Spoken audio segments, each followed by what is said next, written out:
Hello everyone, स्वागत करती हूँ आप सभी का आज के सेशन में। सेशन आज का बहुत इंपॉर्टेंट होगा और पहले सेशन के बारे में थोड़ी सी बातचीत हम कर लेते हैं, फिर हम आज की क्लास को शुरू करेंगे। ये जो सेशन है ये टारगेट करेगा रीट के 3rd ग्रेड एग्जाम को। अगर आपके पास लेवल 2 इंग्लिश है तो ये सेशन डेफिनेटली आपको हेल्प करेगा। इसके अलावा अगर आप 2nd ग्रेड की तैयारी भी कर रहे हैं इंग्लिश में, या कोई भी ऐसा आप लिटरेचर पार्ट पढ़ रहे हैं, लिटरेरी टर्म पढ़ रहे हैं, तो ये सेशन आप लोगों के लिए इंपॉर्टेंट होगा। सो आज से हम शुरुआत कर रहे हैं, पेडागोजी चैनल पे चलेगा और उसके साथ साथ ग्रामर के सेशन भी मैं बहुत जल्दी लूंगी। सो आज की इस वीडियो में हम अन एक्विटेंस विद लिटरेरी टर्म जो टॉपिक है आप लोगों का सिलेबस में, उसको कवर करेंगे। सबसे पहले देखो, इसमें जो ये वर्ड आया है ना, एक्विटेंस, ये जो एक्विटेंस है इसका मतलब ही होता है कि किसी चीज के बारे में ना हल्की फुल्की कोई जानकारी होना या बहुत घनिष्ठता से किसी चीज को ना समझ पाना। तो आपको क्या समझना है यहाँ पे कि लिटरेरी टर्म के बारे में हमें पढ़ना तो है, लेकिन हमें बेसिक नॉलेज उनको पढ़ना है। बहुत ज्यादा गहराई में सारे लिटरेरी जो फॉर्म है, जो पोइट्री है, उनको नहीं पढ़ना है। केवल उनके बारे में बेसिक जानकारी, कैरेक्टरिस्टिक आपको पता होना चाहिए। सो इस पार्ट 1 में हम 4 इंपॉर्टेंट लिटरेरी टर्म को कवर करेंगे। तो चलिए शुरू करते हैं। और शुरू करने से पहले आप टेलीग्राम ग्रुप से जुड़ सकते हैं। नोट्स एंड पीडीएफ्स मैं वहां पे शेयर करती हूँ। नोट्स एंड पीडीएफ्स आपका एप्लीकेशन पे भी मैं शेयर करूंगी। एंड टेस्ट सीरीज अगर आप ज्वाइन करना चाहते हैं फॉर लेवल 2 इंग्लिश या फिर लेवल 1 इंग्लिश, सो आप एप्लीकेशन से जाके चेकआउट कर सकते हैं। ऑलरेडी बहुत सारे स्टूडेंट्स ने इसको लिया है और कल ही इसको लॉन्च किया गया है, तो चेकआउट करिएगा आप लोग टेस्ट सीरीज के लिए। ये कंप्लीटली इंग्लिश के लिए होगा, ठीक है। चलिए आगे बढ़ते हैं, अब हम शुरू करते हैं अपनी क्लास को। तो यहाँ पर हम डिस्कस करने वाले हैं ओड, बैलेड, एपिक और सटायर। ये 4 मैं आज कवर करूंगी। बहुत सारे हैं, उनको हम धीरे धीरे करेंगे, पार्ट्स में कवर करेंगे, ठीक है। तो चलिए फिर सबसे पहले बात करते हैं कि ये ओड क्या है, ठीक है। यहाँ पर ओड के बारे में हम डिस्कस करेंगे। So ode is a literary technique that is lyrical in nature but not very lengthy. Ode क्या है? एक ऐसी लिटरेरी आपका फॉर्म है, टेक्निक है जो लिरिकल होता है। लिरिकल मतलब क्या होता है? जो लय में हो, जिसे गाया जा सके, बट ये बहुत ज्यादा लेंदी नहीं होता है। You have often read odes in which poet praises people, natural scenes and abstract ideas. अब आपको पढ़ने वाला यहाँ पे क्या इंपॉर्टेंट चीज है कि एब्स्ट्रैक्ट आइडिया हो कोई, मतलब अमूर्त कोई चीज है, नेचुरल जितने भी हमारे सीन्स होते हैं, जो वातावरण है, या फिर लोगों को प्रेज करने के लिए जो आपके सामने नहीं है, उनको प्रेज करने के लिए ओड जो कविता है उसे लिखा जाता है, लिरिकल है और उसे गाया जाता है, ठीक है। आगे बढ़ेंगे। Ode is derived from a Greek word aeidein. अब ये बहुत इंपॉर्टेंट है, इटिमोलॉजी पूछी जाती है कई बार कि ओड, जो ओड वर्ड है, ओड कहाँ से डिराइव हुआ है, तो ग्रीक भाषा से आया है। एडियन वर्ड है, इस वर्ड को आपको याद रखना है। और इस एडियन वर्ड का मतलब होता है चैंट करना। चैंट मतलब कि लगातार, जैसे हम कोई प्रेयर बोलते हैं तो वो चैंट करना हुआ, या फिर सिंग करना, ठीक है। So ode is a literary technique which is lyrical in nature. Aeidein word, Greek word aeidein से आया है, जिसका मतलब होता है सिंग और चैंट। और यहाँ पे लोगों को प्रेज किया जाता है, एब्स्ट्रैक्ट आइडियाज को प्रेज करने के लिए कई बार जो पॉइंट है वो ओड को यूज करते हैं। It is highly solemn and serious and it's tone and subject matter. इसका जो टोन होता है और जो इसका सब्जेक्ट मैटर होता है, यानी जो विषय होता है, वो काफी ज्यादा क्या होता है, सीरियस नेचर का होता है। And usually is with the elaborative patterns of stanza. इसमें भी स्टैंजास पाए जाते हैं। स्टैंजास आपको पता होगा, जो पंक्तियां होती हैं, जो कविता, जो लाइनें होती हैं, उन्हें स्टैंजास कहा जाता है। और टोन क्या होता है इसका, सीरियस है और फॉर्मल है, ठीक है। टोन क्या होता है, सीरियस और इसका फॉर्मल टोन होता है। आगे बढ़ेंगे। Ode is a lyrical stanza written in praise for person, event और थिंग। तो ये फाइनली जो इसकी डेफिनेशन है वो क्या बनी कि an ode is a lyrical, यानी गाया जाने वाला कहीं ना कहीं स्टेंजा है, इसमें लिखी जाती है प्रेज फॉर अ पर्सन, किसी पर्सन को प्रेज करना चाहते हैं, किसी इवेंट या किसी भी थिंग को प्रेस करने के लिए, उसके बारे में बात करने के लिए फॉर्मल तरीके से इस कविता को लिखा जाता है। तो ओरिजिन यहाँ पे क्या है, ओरिजिनेटेड इन ग्रीस। तो देखो, अगर आपका ग्रीक पूछेगा या ग्रीस पूछेगा, दोनों क्या है, सेम बात है, ठीक है। ग्रीस या ग्रीक में इसको डेवलप किया गया था। और ग्रीक पोइट जो थे, जिनको माना जाता है, इसके जो फादर है वो पिंडर को माना जाता है। इन्हीं के नाम पे ओड का एक प्रकार भी पड़ा। तो यहाँ पे पिंडर का नाम आपको याद रखना है। इन्होंने ही इसको ओरिजिनेट किया, ठीक है। आगे बढ़ते हैं नेक्स्ट स्लाइड की ओर। और इसमें हम लोग बात करेंगे ओड की कैरेक्टरिस्टिक के बारे में। सबसे पहले टाइप्स देखेंगे कि कितने टाइप होते हैं ओड के। तो एक होता है पिंडर ओड, एक होता है होरेटियन ओड, और एक होता है इररेगुलर ओड, ठीक है। तो देखो, ये जो पिंडरिक, इसको हम पिंडर या पिंडरिक भी बोलते हैं, ठीक है। ये जो रिलेटेड होता है, ये म्यूजिक और डांस से रिलेटेड होता है। किससे? म्यूजिक एंड, इसमें डांस म्यूजिक ज्यादा शामिल होता है। और जो हॉर्टियन है, ये वाला जो ओड है, इसमें बेसिकली ये पर्सनल होता है, ठीक है। क्या होता है? पर्सनल होता है।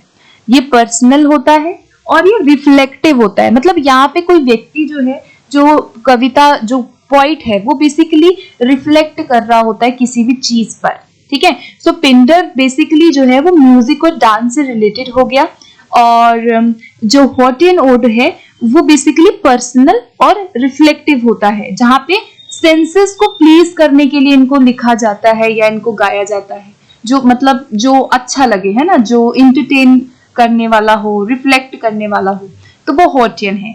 उसके बाद तीसरा होता है इररेगुलर। इररेगुलर का मतलब क्या होता है? जो रेगुलर ना हो, मतलब कि इसकी जो राइम स्कीम होती है ना, वो क्या है, फॉर्मल नहीं होती है, ठीक है। So this type of ode is without any formal rhyme scheme and structure such as Pindaric ode. Pindaric और इररेगुलर में कोई भी राइम स्कीम फॉर्मल नहीं होती है, ठीक है। सो गाइज, आपको ये बेसिक चीजें याद रखनी है। और जब हम क्वेश्चंस करेंगे, जब जो भी मैं टेस्ट अपलोड करूंगी, उसमें हम लोग इसको बहुत डिटेल से कवर और ज्यादा करेंगे, ठीक है। आगे बढ़ते हैं अभी इसके लिए। अब हम बात करेंगे एपिक के बारे में। एपिक क्या है? अभी तक हमने ओड कविता को डिस्कस किया। क्या डिस्कस किया कि ये बहुत ज्यादा लेंदी नहीं होता, लिरिकल है, और यहाँ पे प्रेस किया जाता है लोगों को, किसी इवेंट को, किसी चीज को, किसी नेचुरल चीज को, ठीक है। और चैंट और सिंग एडियन वर्ड आया है, ग्रीक वर्ड से आया है। सीरियस होता है, फॉर्मल होता है, ये सब हमने कवर किया। अब हम बात करेंगे एपिक के बारे में। एपिक क्या है? एपिक की अगर मैं इटोमोलॉजी की बात करूं तो epic is derived from ancient Greek adjective. Epic भी ग्रीक से आया है। एपिकोस वर्ड आपको याद रखना है। एपिकोस, ग्रीक शब्द एपिकोस से एपिक आया है, और जिसका मतलब होता है poetic story. Poetic story. In literature N epic is a long narrative poem. अब देखो, यहाँ पर जो चीज मैं हाईलाइट कर रही हूँ वो आपको याद रखना है कि एपिक क्या है, बहुत ज्यादा लेंदी होता है, नैरेटिव होता है, नैरेटिव पोएम होती है एपिक, ठीक है। मतलब कि ये बड़े बड़े होते हैं, एपिक ग्रंथ जिसको हम कहते हैं हिंदी में, तो आई थिंक इसको हम ग्रंथ कहते हैं, ठीक है। तो ये लॉन्ग है, नैरेटिव है। नैरेटिव का मतलब होता है कि किसी कहानी को यहाँ नरेट किया जाता है, ठीक है। जैसे महाभारत में जो कहानी हुई, उसको क्या किया गया, नरेट किया गया कि कैसे कैसे हुआ। तो it's a kind of long narrative poem which is usually related to heroic deeds. अच्छा, यहाँ पे दूसरा पॉइंट क्या याद रखना है कि किससे रिलेटेड होता है? हीरोइक डीड से। डीड का मतलब क्या है कि कोई पर्सन है जो उसके कार्य हैं, जो उसके काम है, उसको उसका बखान यहाँ किया जाता है। मतलब जो हीरो है उसके डीड्स को दिखाया गया, किसी पर्सन के करेज की बात की जा रही है, उसकी ब्रेवरी की बात की जा रही है, बहादुरी की बात की जा रही है। So the hero is usually the representative of the values of certain culture. यानी किसी भी संस्कृति के वैल्यू को दिखाता है यहाँ पे कोई भी हीरो। मतलब एपिक के अंदर आप अगर ये स्टोरी, आप जो ये नैरेटिव पोएम है, अगर आप ये पढ़ेंगे तो आपको उस हीरो के बारे में पता चलेगा, और आपको ये लगेगा कि ये जो हीरो है ये उस कल्चर में कुछ वैल्यू ऐड कर रहा है, ठीक है। सो यहाँ पे क्या है कि the hero is usually the representative of the values of a certain culture. Race, race मतलब जो धर्म है, रेस मतलब जो आपका जाति है उससे रिलेटेड हुआ। नेशन है या रिलीजियस ग्रुप है, on whose victor is failure to destiny of the whole nation. तो देखो ये इतना आपको याद रखना है इसमें कि एपिक क्या है, एक लॉन्ग नैरेटिव पोयम है जिसमें जो हीरो है, जो मेन जो यहाँ पे जो कैरेक्टर की बात की जाती है, उसकी करेज को, उसकी ब्रेवरी को, उसका जो डीड है यानी जो उसका काम है, उसको उत्कृष्ट जो काम है उसको दिखाया जाता है कि वो कितना बहादुर था, उसने कैसे किया। ठीक है, तो ये एपिक है। आगे बढ़ते हैं नेक्स्ट स्लाइड की तरफ। ओके, आगे देखते हैं। देखो डेफिनेशन एक बार और देख लेते हैं। अ लॉन्ग पोएम, ये हमने डिस्कस कर लिया, लॉन्ग है। Typically one derived from ancient oral tradition narrating the deeds. क्या नरेट किया जाता है यहाँ पे? नरेट मतलब कहानी को बताना। ठीक है, तो नरेट क्या किया जाता है? डीड्स को, एडवेंचरस को, उसने क्या क्या बहुत बढ़िया काम किया, है ना। हीरोइक और लेजेंडरी जो फिगर है हिस्ट्री में, मान लो कोई हिस्ट्री में ऐसा पर्सन था, उसके बारे में बताया जा रहा है कि भाई इसका इतना बड़ा काम था, है ना। तो ये क्या है? एपिक है, जो लॉन्ग होता है और जो किसी हीरो की बहादुरी, उसकी करेज, उसकी जो उसके कार्य हैं उसको दिखाया जाता है। ठीक है, तो फुल मीनिंग इसका क्या है कि an epic is an long poem. ठीक है, और other work of art celebrating heroic feats. Feats भी वही होता है कि उसके जो उत्कृष्ट काम है उसको दिखाया जाता है, उसको बताया जाता है, यहाँ पे डिस्क्राइब किया जाता है कि वो कितना इंपॉर्टेंट था और उसकी वजह से जो है उसने कितना अपने कल्चर को वो किया। ठीक है, तो जैसे कि यहाँ पर है कि यहाँ पे एक एज्यूम करने के लिए बोला गया है कि perhaps your grandfather was a soldier in the epic struggle of world war one. अब आप सोचे कि वर्ल्ड वॉर वन में किसी के ग्रैंडफादर सोल्जर थे, तो अब आप उसके बारे में बताएंगे कि भाई मेरे ग्रैंडफादर ने कैसे कैसे किया, कैसे वो जीते, है ना। तो ये एपिक है जहाँ पे बताया जाता है उस कैरेक्टर के बारे में, उस पर्सन के बारे में, जो कि बहुत हिस्टोरिकली भी कोई पर्सन हो सकता है या कोई भी ऐसा पर्सन जिसने कुछ बहादुरी का काम किया हो, तो उसके बारे में यहाँ बताया जाता है। ठीक है, आगे बढ़ते हैं। फंक्शन ऑफ एपिक क्या होगा अगर हम इसके कार्यों की बात करें, तो सबसे पहले as the epic poem is the earliest form of poetry. ठीक है, ये जो है एपिक जो है अर्लीस्ट फॉर्म है पोएट्री का, मतलब सबसे माना जा सकता है कि एपिक जो है वो सबसे पुराने हैं। ठीक है, सबसे अर्लीस्ट फॉर्म जो आए वो एपिक ही आया। ठीक है, आगे बढ़ते हैं। सेकेंड स्टेटमेंट बोला गया कि epics were written to commemorate the struggles and adventures of kings and warriors. तो बिल्कुल ठीक है, हमने अभी यही चीज डिस्कस किया कि कोई राजा है, कोई वॉरियर रहा, कोई योद्धा रहा, उसके जो स्ट्रगल्स थे, उसके जो एडवेंचरस थे, जो उसका करेज था, जो उसका वर्क था, उसको बताया जा रहा है, नरेट किया जा रहा है एपिक के अंदर। Main function of epic poetry was to elevate the status of the hero. मतलब इसका मेन फंक्शन एपिक का क्या होता है कि जो हीरो है उसके स्टेटस को बताना सोसाइटी में, कि ताकि लोग उससे इंस्पायर हो सके। मान लो कि ये कोई पर्सन है, अब ये बहुत बड़ा एक योद्धा था, अब इसकी ब्रेवरी, इसकी कहानी जो है हम दूसरे छोटे छोटे बच्चों को सिखा रहे हैं ताकि वो भी इसको क्या करें, इस एक्शन को, इसके एक्शन के से क्या हो सके, इंस्पायर हो सके। ठीक है, सो आई होप कि आपको थोड़ा थोड़ा समझ आ रहा होगा। अगर जो पहली बार ये पढ़ रहे हैं तो अगर आपको समझ आ रहा है तो बहुत अच्छी बात है। ठीक है, आगे बढ़ते हैं अब हम नेक्स्ट स्लाइड की तरफ। नेक्स्ट आता है बैलेड। अब हम थर्ड लिटरेरी टर्म पढ़ने जा रहे हैं, बैलेड। बैलेड क्या होता है? Ballad is defined as a short narrative. ये क्या है? शॉर्ट है। सबसे पहले तो नैरेटिव है। देखो एपिक भी नैरेटिव था, हमने देखा कि एपिक भी नैरेटिव पोएम होती है, लेकिन ये लॉन्ग होती है। ठीक है, यहाँ पे लॉन्ग नैरेटिव पोएम पूछेगा तो एपिक होगा, और अगर पूछेगा कि शॉर्ट नैरेटिव पोएम है तो वो बैलेड हो जाएगा। So ballad is basically a short narrative folk song which is often set to a musical form. ज्यादातर जो बैलेड होता है ना वो म्यूजिकल फॉर्म में होता है। ठीक है, म्यूजिकल या सॉन्ग रिलेटेड इसको मान सकते हैं। और ये जो वर्ड है, अगर मैं इसकी इटिमोलॉजी की बात करूं तो एपिक जो बैलेड है, ballad is derived from French word. ठीक है, ये फ्रेंच वर्ड के बैलेड से आया है। इसको भी हम बैलेड ही रिप्रोड्यूस करेंगे, मतलब इसको भी प्रोनाउंसिएशन जो है इसका बैलेड ही है, विच मीन्स डांसिंग सॉन्ग। ठीक है, तो आपको इसकी इटिमोलॉजी याद रखनी है। इटिमोलॉजी आपको सबकी याद रखनी है। ठीक है, तो बैलेड की इटिमोलॉजी क्या है कि ये फ्रेंच वर्ड के बैलेड से आया है, और जिसका मतलब होता है dancing song. So basically this is a short narrative folk song और म्यूजिकल फॉर्म ऑफ पोएट्री। ठीक है, आगे बढ़ते हैं।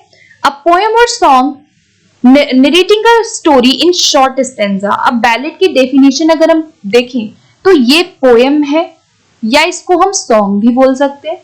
नरेट करता है ये कहानी को शॉर्ट स्टेंजा में। तो इसका सबसे इंपॉर्टेंट काम क्या होता है कि किसी कहानी को कहना, ठीक है, किसी कहानी को कहना, नरेट करना या उसको बताना या उसको प्रेजेंट करना। तो बैलेड जो है वो पोएम भी हो सकता है, एक सॉन्ग भी है, और ये बेसिकली इसका मेन फंक्शन होता है कि कहानी को नरेट करना शॉर्ट तरीके से। So traditional ballads are typically of unknown authorship having been passed on orally from the generation to generation. पहले ऐसा होता था कि भाई ओरली हम बताया करते थे, है ना, जनरेशन टू जनरेशन जो कहानियां सुनाई जाती थी वो ओरली होती थी, है ना, तो वही कह रहा है यहाँ पे। And a ballad is poem that tells a story. ठीक है, क्या बताता है बैलेड? क्या एक ऐसी पोएम है जो किसी भी कहानी को बताता है, यूजुअली बट नॉट ऑलवेज। ठीक है, हम मतलब ज्यादातर कहानी ही बताता है बट हमेशा नहीं, क्योंकि ये सॉन्ग भी है ना। तो ये आपको याद रखना है कि मेन काम इसका कहानी बताने का ही होता है। शॉर्ट है और पोएटिक है और लिरिकल या म्यूजिकल भी है। ठीक है, आगे बढ़ते हैं। इन 4 लाइन स्टेंजा, इसमें 4 लाइन स्टेंजा होती है। अब आपको अच्छे से पता होगा कि 4 लाइन स्टेंजा क्या होता है, क्वाट्रेन क्या होता है। पहले भी आपने सोनेट में पढ़ा होगा कि जो 4 लाइन की कोई पंक्ति है, कविता मतलब 4 लाइनें हैं तो वो क्वाट्रेन हो गया। ठीक है, तो इसमें भी क्या है कि 4 लाइन स्टेंजा होता है, क्वाट्रेन जिनको कहा जाता है। और ये जो है बैलेड जो है ये स्लो हो सकता है, रोमांटिक और सेंटिमेंटल सॉन्ग हो सकता है। मतलब अगर हम बात करें कि अगर म्यूजिकल है तो कैसा होगा, तो सेंटिमेंटल हो सकता है, भावात्मक जिसको हम कहेंगे, जो सेंटिमेंट हो, है ना, भावपूर्ण हो, या रोमांटिक हो सकता है या स्लो हो सकता है। ठीक है, आगे बढ़ते हैं। How many lines in a ballad? अगर पूछेगा कि भाई कितनी लाइनें होती हैं बैलेड के अंदर, तो देयर आर 4 लाइन्स, जिसको हमने क्या बोला, क्वाट्रेन बोला। ठीक है, सो पोएट्री में जो स्टेंजा है बैलेड का वो 4 लाइन का स्टेंजा होता है जिसको हम क्वाट्रेन कहते हैं। ठीक है, ये आपको बहुत इंपॉर्टेंट है, इसको याद रखना है। और अगर राइम में बोलूं तो ABCD पैटर्न में इसकी राइम स्कीम पाई जाती है। ठीक है, तो ये बहुत ऐसे बेसिक चीजें हैं जो आपको एज इट इज कहीं ना कहीं इनको याद कर लेना है। ठीक है गाइस, इनको आप याद कर लीजिए तो ज्यादा बेटर रहेगा। आगे बढ़ते हैं। अब हम देखेंगे कि कौन कौन सी कैटेगरी है। तो जैसे कि मैंने बोला कि बहुत ज्यादा डीप में हमको नहीं जाना है, बट बेसिक चीज हमें पता होनी चाहिए। तो यहाँ पे कुछ कैटेगरी है, ब्रॉड कैटेगरी बैलेड्स की, तो आप केवल नाम याद रखिए। ठीक है, इसके अंदर नहीं पूछेगा इतना डीप में। सो पहला है स्टॉल बैलेड, लिरिकल होता है, लिरिकल मतलब जो सॉन्ग रिलेटेड है। पॉपुलर बैलेड्स, ब्लू बुश और फ्यूजन होता है, फ्यूजन मतलब जो मिक्सअप हो। ठीक है, तो ये कैटेगरी है। एंड बेसिकली इसमें होता क्या है कि जितनी भी ये बैलेड्स जो कविताएं होती हैं ये क्या करते हैं, या तो कोई मैसेज को कन्वे करते हैं। ठीक है, इनका काम अगर मैं बोलूं कि क्या ये काम करते हैं तो कोई ना कोई मैसेज कन्वे करेंगे किसी से, स्टोरी या हिस्टोरिकल कोई इवेंट हो गया उसको सॉन्ग और पोएट्री के माध्यम से ये बताने का काम करते हैं। ठीक है, तो यहाँ पे हो गया ये बैलेड। आगे देखते हैं और इसकी कैरेक्टरिस्टिक्स। सबसे पहले है स्टोरी को बोलता है, ड्रामेटिक है, कंडेंस्ड है, इम्पर्सनल है। इम्पर्सनल मतलब कि इम्पर्सनल का मतलब जो पर्सनल ना हो, मतलब कि किसी हिस्टोरिकल चीज का हो, है ना, या आपके आसपास कोई चीज है उसके बारे में आप बात कर रहे हैं, या हम ह्यूमन सोसाइटी की बात कर रहे हैं एज जनरल, तो किसी को भी ये जो बैलेड है ये स्टोरी बता सकता है किसी भी विषय पे। और यहाँ पर आगे देखते हैं। यहाँ पे हमने डिस्कस कर लिया है ये वाला कि जो ट्रेडिशनल बैलेड होते थे उनको गाया जाता था, बोला जाता था, और उनको हम फोक कहते हैं, है ना, जो पुराने होते थे, पुराने समय में बोल दिया जाता था केवल, तो वो उस बैलेड को हम फोक बैलेड या ट्रेडिशनल बैलेड बोलते हैं।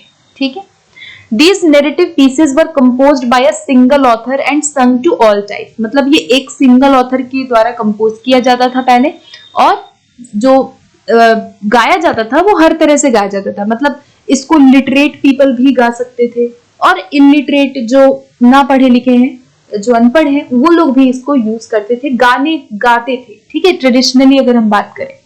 आगे बढ़ते हैं। अब ये बहुत इंपॉर्टेंट पॉइंट है, इसको मैं इंपॉर्टेंट कहूंगी बिकॉज ये पॉइंट्स हैं, ठीक है। तो जितना आप शॉर्ट पॉइंट पढ़ेंगे उतना आपके लिए हेल्पफुल रहेगा। तो देखो शॉर्ट पॉइंट में बैलेट्स के बारे में ये कि ballets do not have the same formal consistency, मतलब ये फॉर्मल कंसिस्टेंट नहीं होता है। इसके अलावा इसकी सिंपल लैंग्वेज होती है, पहला कैरेक्टरिस्टिक। इसमें स्टोरीज को बताया जाता है, दूसरा कैरेक्टरिस्टिक है। स्टेंजास पाए जाते हैं बैलेड में। रिपीटिशन यहाँ पे होती है, जो भी कविता है उसको रिपीट किया जाता है, एक जो स्टेंजा है वो रिपीट हो रहा है। डायलॉग फॉर्म में भी ये पाए जाते हैं और थर्ड पर्सन में यहाँ पे नरेट किया जाता है। मतलब कि थर्ड पर्सन का मतलब है कि मैं आपसे किसी तीसरे के बारे में बात कर रही हूँ, ठीक है। मान लो मैं किसी थर्ड पर्सन के बारे में बात कर रही हूँ, तो यहाँ पे बेसिकली थर्ड पर्सन में ही जो कहानी है, जो पोइट्री है बेसिकली, उसको नरेट किया जाता है। सो गाइज आई होप कि आप लोगों को बैलेट समझ में अभी तक आ गया होगा, ठीक है। तो एक बार और हम इसको रिवाइज करेंगे पहले, ठीक है, उसके बाद आगे बढ़ेंगे ताकि आप भूले ना। तो हमने क्या देखा कि ये शॉर्ट होता है, ठीक है, नैरेटिव है, फोक सॉन्ग है, मतलब ये सॉन्ग भी हो सकता है और पोइट्री भी इसको हम मान सकते हैं। बेसिकली इसका मेन काम क्या होता है, कहानी को कहना, नरेट करना। क्या नरेट करता है यहाँ पे, ये इम्पर्सनल चीज को नरेट कर सकता है, क्वार्ट्रेन में लिखा जाता है, स्टेंजा यहाँ पे होते हैं, ठीक है। इसके अलावा काफी सारे टाइप होते हैं बैलेड्स के, और किसी भी हिस्टोरिकल इवेंट को बताया जा सकता है, यहाँ पे कोई मैसेज को बताया जा सकता है, इम्पर्सनल चीज है, ड्रामेटिक तरीके से बताया जा सकता है, ठीक है। आगे बढ़ते, उसके बाद हमने और कैरेक्टरिस्टिक इसकी अभी तक देखी है। अब हम बात करेंगे एपिक और बैलेड में डिफरेंस क्या है। इससे पहले आप वीडियो को पॉज करके 1 मिनट सोचिए कि आपको अभी तक एपिक और बैलेड के बीच क्या डिफरेंस पता चला है, उसके बाद हम इसको पढ़ेंगे, ठीक है। तो यहाँ पे काफी कंफ्यूजन होती है एपिक और बैलेड के बीच में। तो एपिक हमने देखा कि ये लॉन्ग था, ठीक है, जैसे मैंने बोला कि लॉन्ग नैरेटिव जो पोइट्री है वो एपिक है, और अगर मैं शॉर्ट बोलूं तो वो क्या हो जाएगा, बैलेड हो जाएगा, ठीक है। सबसे बड़ा डिफरेंस तो ये है। आगे पढ़ते हैं, इसमें देखते हैं क्या क्या है। देखो दोनों ही नरेट करते हैं स्टोरीज को, ठीक है, दोनों में ही कहानी को कहा जाता है, बट एक लॉन्ग है और एक शॉर्ट होता है। इसके अलावा है ballad is a shorter in length. Ballad क्या है, शॉर्टर होता है देन एपिक, और it is compose to be sung. Ballad का एक डिफरेंस है कि इसको कंपोज किया जाता है गाने के लिए, इसको हमेशा नरेट नहीं किया जाता है, ठीक है। और एपिक जो है वो स्टोरी को बताता है अबाउट द हीरोइक डीड्स। जैसे हमने देखा कि जो एपिक था वो किसी पर्सन के कारनामों को बता रहा है, या उसके करेज को, उसके काम को, उसके एडवेंचरस जो उसने काम किया है स्टोरी हिस्टोरिकली, उसको बताया जाता था एपिक में। बट बैलेड में ऐसा कुछ नहीं था, ठीक है। So the actual differences between the two is the length. Length का डिफरेंस है, एक लॉन्ग है और एक शॉर्ट है। एक को गाया जाता है, जैसे कि बैलेड अगर मैं बोलूं तो इसको गाया जाता है, ठीक है। बट अगर मैं नरेट की बात करूं तो एपिक में ज्यादा हम नरेट करते हैं। होता दोनों में सेम है, ठीक है, दोनों में नरेट किया जाता है, बट एक को गा के किया जाता है और एक को हम कहानी के माध्यम से लॉन्ग तरीके से बोलते हैं, ठीक है। तो आई होप कि ये जो डिफरेंस है ये आपको समझ में आ गया होगा। चलते हैं नेक्स्ट अपने पॉइंट पे। लास्ट पॉइंट आता है, अब आता है हमारा लास्ट पॉइंट जो कि है सटायर। फोर्थ पॉइंट है, और इसमें देखो गाइस बहुत ज्यादा पढ़ना नहीं है, बस बेसिक आपको ये पता होना चाहिए कि इसको कहते क्या है, ठीक है। तो फोर हमारा जो लिटरेरी टर्म है वो है सटायर। जो सटायर है ये बेसिकली लिटरेरी डिवाइस है जो कि ह्यूमर को या आयरनी को या किसी एग्जैजरेशन को या फिर रिडिक्यूलस वे में किसी भी बात को, किसी सच्चाई को शो करता है, ठीक है। एक बार और देखते हैं डेफिनेशन को, फिर इसको मैं समझाऊंगी कि ये होता क्या है। जिसको हम सटायर को बेसिकली व्यंग भी कह सकते हैं, है ना। व्यंग कविता जो है, व्यंगात्मक जो कविता होती है एक तरह से, वो सटायर होती है इंग्लिश में, ठीक है। तो यहाँ पर क्या है कि it is a literary device that uses humour. Humour मतलब हास्य का यूज किया जाता है, हंसी का यूज किया जाता है। आयरनी मतलब कि जो एक कहते हैं ना उसको, आयरनी को हम कह सकते हैं कि जो एक डिफरेंट है ना। आयरनी मतलब जो अपोजिट चीज है, या एग्जैजरेशन, ज्यादा अतिशयोक्ति बताई जाती है। रिडिकुलस हंसी मजाक के तरीके से। टू वेल द ट्रुथ किसी भी सच को बोलना, एंड बाय शोइंग और implying the opposite to what is really stated. ठीक है, अब देखो सिंपल भाषा में इसको ये कह सकते हैं कि मान लो कि किसी आप जैसे आप कभी स्कूल में पढ़ रहे होंगे, ठीक है, तो मान लो आप किसी दिन स्कूल में लेट आए, मान लो मैं हूं, ठीक है, आप मेरी क्लास में किसी दिन लेट आए हो, तो मैं आपको बोलूं कि बड़ी जल्दी आ गए, तो ये क्या है, ये बहुत आम एक उदाहरण हो सकता है सटायर का, है ना, कि ये व्यंग है, मैंने आपको व्यंग किया कि बड़े जल्दी आए हैं आप, है ना, हालांकि आप लेट हो गए हैं 1 घंटा, फिर भी मैं बोल रही हूँ आप बड़ी जल्दी आ गए। तो ये क्या है कि आप क्या कर रहे हो, ह्यूमर तरीके से चीजों को एग्जैजरेट करके, मतलब खींच तान के, और जो भी रिडिकुलस वे है, अपोजिट जो कहने का तरीका, उसको अपोजिटली हम बोलते हैं, जो हम कहना चाहते हैं वो ना बोल के। तो आई होप कि अब आप इस एक एग्जाम्पल से समझ गए होंगे कि व्यंग क्या होता है, सटायर क्या होता है। ठीक है, तो ये सटायर है, ठीक है, ये आपको याद रखना था। आगे बढ़ते हैं, अब हम कुछ करेंगे questions based on this chapter, उसके बाद हम इस सेशन को एंड करेंगे। आइए देखते हैं, प्रैक्टिस क्वेश्चन करते हैं और देखते हैं कि आप कितने क्वेश्चन यहाँ पे सही कर पाते हो। ठीक है, अपने मार्क्स आप जरूर बताइएगा। चलिए फर्स्ट देखिए, फर्स्ट क्वेश्चन क्या है, a lyric poem usually of some length, the main features are. अब इसके बारे में बताया कि किस चीज के बारे में बात हो रही है। ठीक है, an elaborate stanza structure marked formally and set lines in tone and style and lofty sentiments and thoughts। किसके बारे में बात हो रही है? ठीक है, लिरिक है, सम लेंथ है, और यहाँ पे जो थॉट्स है और सेंटिमेंट है। ठीक है, तो एलिजी है, ओड है, सोनेट है, एपिक है। तो सोनेट होगा नहीं, एलिजी होगा नहीं, बिकॉज ये दोनों आपको पता है कि एलिजी क्या होता है, सोनेट क्या होता है, हमने डिस्कस किया भी नहीं है अभी। सो बच गए 2 ऑप्शन। तो यहाँ पे ओड जो कविता है ये यहाँ पे करेक्ट आंसर होगा। सो ऑप्शन नंबर इसका क्या होगा, बी। ठीक है, आगे बढ़ते। नेक्स्ट है, a ballad is a kind of. Ballad क्या है, सॉन्ग है, पोएम है, स्टोरी है या ऑल है। तो हमने क्या डिस्कस किया कि बैलेड जो है वो लिरिक भी है, सॉन्ग भी है, पोएम भी है, और इसका मेन फीचर क्या है, स्टोरी को कहना। तो यहाँ ऑल ऑफ दी अबव के साथ हम जाएंगे। ठीक है, इसको तीनों में हम कह सकते हैं, नैरेटिव तरीके का ये क्या है, एक पोएम है। आगे बढ़ेंगे, what is the main defining feature of a ballad. Ballad का डिफाइनिंग फीचर आपको बताना है। Ballads are written in quatrains, ballads have a simple rhyme scheme, ballads tell a story या ऑल। तो यहाँ पे इस क्वेश्चन का जो मेन डिफाइनिंग फीचर है वो बताना है। तो यहाँ पर ऑप्शन सी हो जाएगा, बैलेड्स टेल अ स्टोरी, क्योंकि ये किसी कहानी को बताते हैं, इनका मेन फीचर है कहानी को कहना। आगे बढ़ते हैं, which is a form of narrative verse that can be either poetic or musical। ऐसा कौन सा narrative verse है, narrative literary type है, जो कि poetic भी हो सकता है और musical भी हो सकता है, दोनों हो सकता है। ठीक है, तो इसका देखते हैं क्या होना चाहिए, सोनेट होगा, इसका बैलेड होगा, एपिक होगा, या इनमें से कोई भी नहीं होगा। सो इसका जो करेक्ट आंसर है वो क्या होगा, बैलेड। ठीक है, हमने बैलेड के बारे में डिस्कस किया था।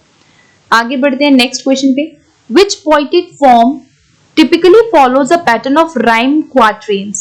इनमें से कौन सा poetic form है जो rhymed quatrains को फॉलो करता है। ठीक है, quatrains हमने डिस्कस किया था, जो 4 लाइन स्टेंजा है।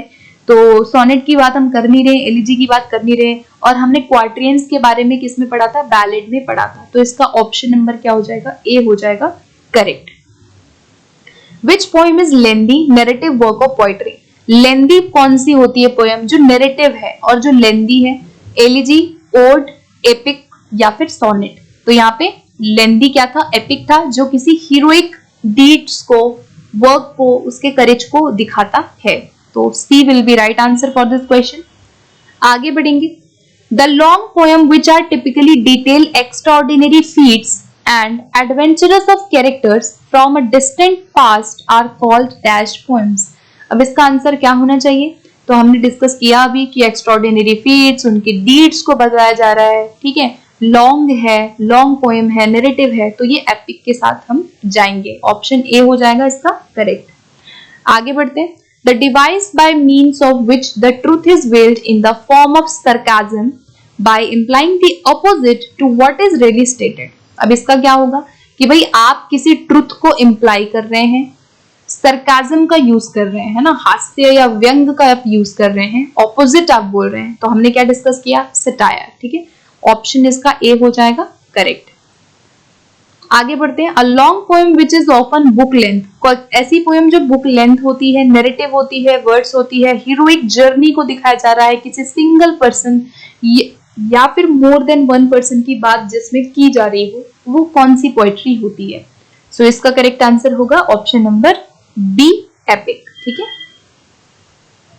आगे बढ़ते हैं। क्वेश्चन नंबर 10 है, which poetic form comes from Greek aeidein meaning to sing और chant and belongs to long and very traditional of lyric poetry. कौन सा ऐसा पोएटिक फॉर्म है जो कि ग्रीक शब्द एडियन से आया है? ठीक है, तो इस क्वेश्चन का करेक्ट आंसर होगा ऑप्शन नंबर सी, ओड। ठीक है, ओड जो वर्ड है वो एडियन से आया है। आगे बढ़ते हैं। Which can be generalised as formal address to one event, a person और अ थिंग नॉट प्रेजेंट। अब ये किससे संबंधित होगा? जहां पे आप फॉर्मली किसी चीज को एड्रेस कर रहे हैं, एड्रेस करना मतलब फॉर्मली किसी चीज को एक तरह से बताना या किसी को बोलना, संबोधित करना। ठीक है, किसी इवेंट को, किसी भी किसी सिचुएशन को, किसी पर्सन, किसी थिंग, या जो ऐसी थिंग जो एब्स्ट्रैक्ट हो। तो हमने डिस्कस किया था जहां पे आप एब्स्ट्रैक्ट थिंग को बता रहे हो, उसको आप एड्रेस कर रहे हो, उसके बारे में हम बात कर रहे हैं, तो वो क्या था? हमारा ओड से रिलेटेड था। तो इसका आंसर क्या होगा? Option number C will be right answer. तो गाइज यहाँ पे हमने सभी क्वेश्चंस को कर लिया है। आई होप कि आज के सेशन में, इस पार्ट 1 में आप सभी को ये चारों ही लिटरेरी टर्म कवर अच्छे से आपको हो गया होगा, समझ आ गया होगा। In case if you have doubt, then let me know in the comment section and subscribe to the channel for more videos। ऐसे ही मैं अपकमिंग जो रीड मेंस है आप लोगों का इंग्लिश का, उसका मैं सिलेबस करा रही हूँ। प्लेलिस्ट आपको मिल जाएगा, मैं आज प्लेलिस्ट अपडेट कर दूंगी। एंड साथ के साथ ग्रामर प्लस पेडागोजी दोनों की क्लासेस चलेंगी। एप्लीकेशन डाउनलोड आप कर सकते हैं, शिल्पी द्विवेदी के नाम से है, जहां पे आप टेस्ट सीरीज ज्वाइन कर सकते हैं इंग्लिश के लिए। ठीक है, तो जैसे जैसे मैं यहाँ पे चैप्टर्स करा रही हूँ, आपको इसकी टेस्ट सीरीज, इसके क्वेश्चन एप्लीकेशन पे मिलेंगे। तो ज्यादा जानकारी के लिए कमेंट सेक्शन से आप चेकआउट करिए। तो मिलते हैं फिर नेक्स्ट वीडियो में। Thank you so much, keep watching.